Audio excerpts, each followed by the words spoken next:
Assalamualaikum dan selamat sejahtera. Kumpulan kami mengupas isu-isu yang diambil dari jurnal yang bertajuk Pendekatan Pengurusan Konflik dan hubungannya dengan amalan Interest-Based Bargaining (IBB), kajian ke atas pemimpin Kesatuan Sekerja Sektor Perindustrian Sabah, hasil tulisan Ki Y Sabariah Ki Muhammad Yusof dan Husna Johari. Kajian ini menekankan bahawa kepuasan pihak yang berunding sangat perlu, namun strategi yang diambil tidak semestinya memuaskan hati kedua belah pihak. Oleh itu, objektif dan matlamat perundingan dijadikan faktor penting mendorong seseorang memilih pendekatan pengurusan konflik yang sesuai. Data analisis yang bakal dikupas telah menggunakan perisian Statistical Package for Social Science (SPSS) versi 20 untuk kajian.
Kajian ini dilakukan bagi mengkaji hasil perundingan dalam perundingan kolektif di antara majikan dan pekerja dalam membentuk perjanjian kolektif.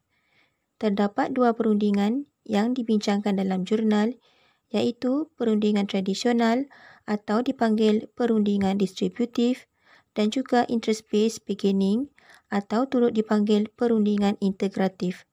Berdasarkan ulasan kajian lepas, pendekatan pengurusan konflik merupakan peramal yang baik kepada perundingan distributif dan interest-based bargaining.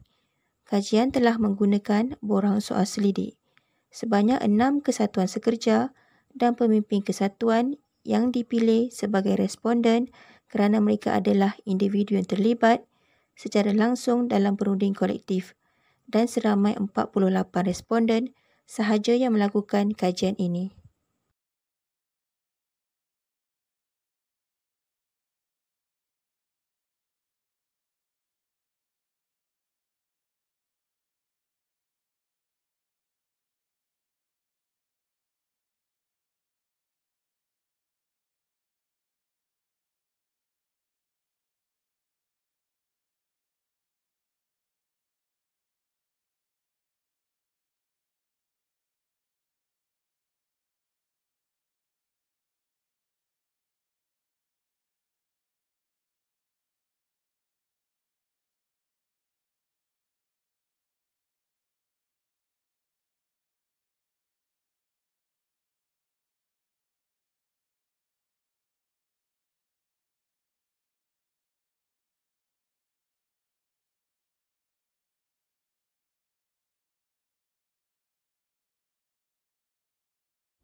Kajian-kajian lepas banyak menyokong terdapat berkaitan di antara pendekatan pengurusan konflik dengan IBB, iaitu dari kajian di Trio et al.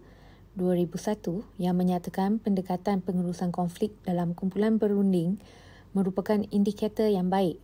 Kajian yang sama turut dijalankan oleh Wendy Willett pada tahun 1997. Kerangka konseptual pendekatan pengurusan konflik dengan amalan IBB sebagai pemboleh ubah bersandar dengan menggunakan pemboleh ubah tidak bersandar, bekerjasama, penyelesaian masalah dan bertolak ansur.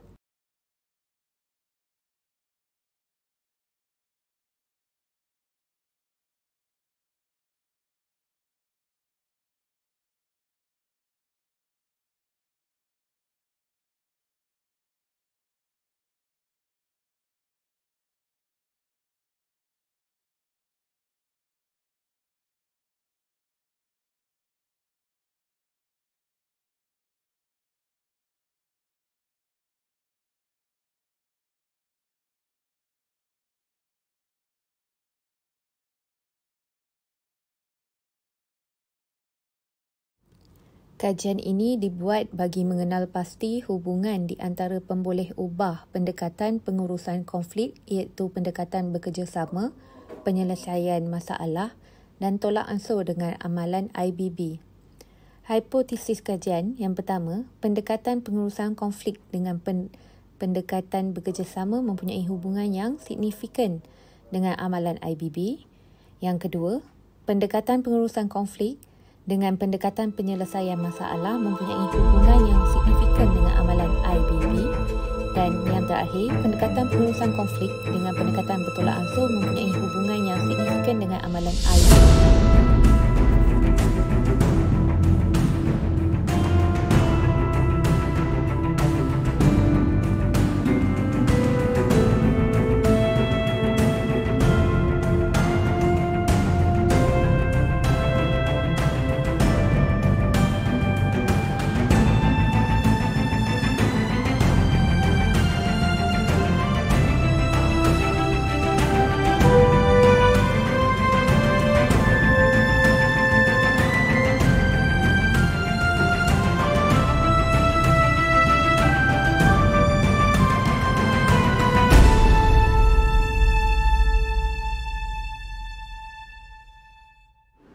Pengkaji harus menggunakan lebih dari 3 pemboleh ubah peramal iaitu pendekatan pengurusan konflik untuk hasil yang lebih signifikan dengan kajian.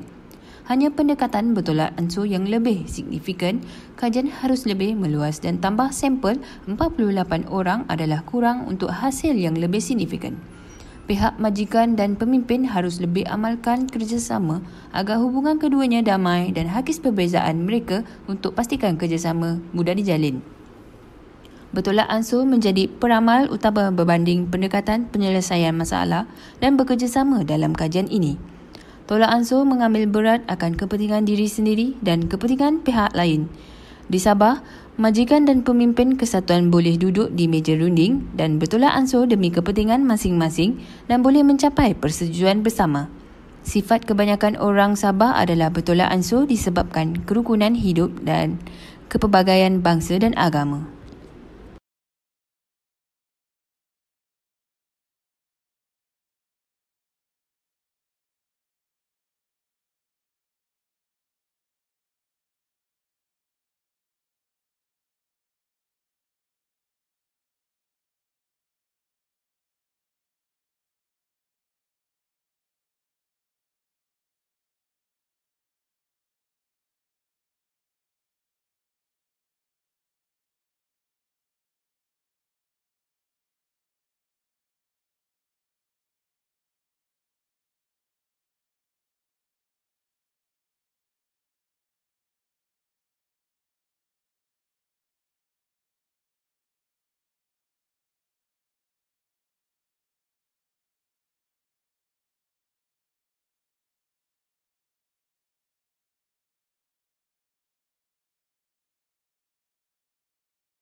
Oleh itu, penyelesaian masalah dan bertolak ansur adalah peramal kepada amalan IBB di meja runding dalam kajian ini. Pihak majikan dan pemimpin sekerja harus menggunakan lebih kaedah ini dalam rundingan untuk mencapai kesepakatan walaupun pendekatan penyelesaian masalah mempunyai hubungan negatif signifikan. Perundingan tradisional dan win-win situation masih berlaku dalam perundingan di antara majikan dan pekerja di Malaysia, terutamanya di Sabah. Bekerjasama tidak signifikan dengan amalan IBB kerana majikan dan pemimpin kesatuan menolak kerjasama disebabkan perbezaan pendapat dan kepentingan. Secara kesimpulannya, pada pendapat kami, kajian harus diteruskan dengan lebih meluas dan tidak hanya tertumpu kepada sektor perindustrian di Sabah kerana terdapat lebih banyak sektor di Sabah yang mempunyai kesatuan kerja yang sendiri.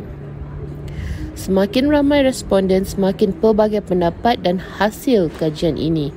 Kajian akan menjadi lebih kukuh. Oleh itu, kajian ini sangat penting dalam memastikan peramal mana yang lebih baik dan lebih signifikan kepada pendekatan pengurusan konflik dengan amalan IBB. Sekian saja dari kumpulan kami. Terima kasih.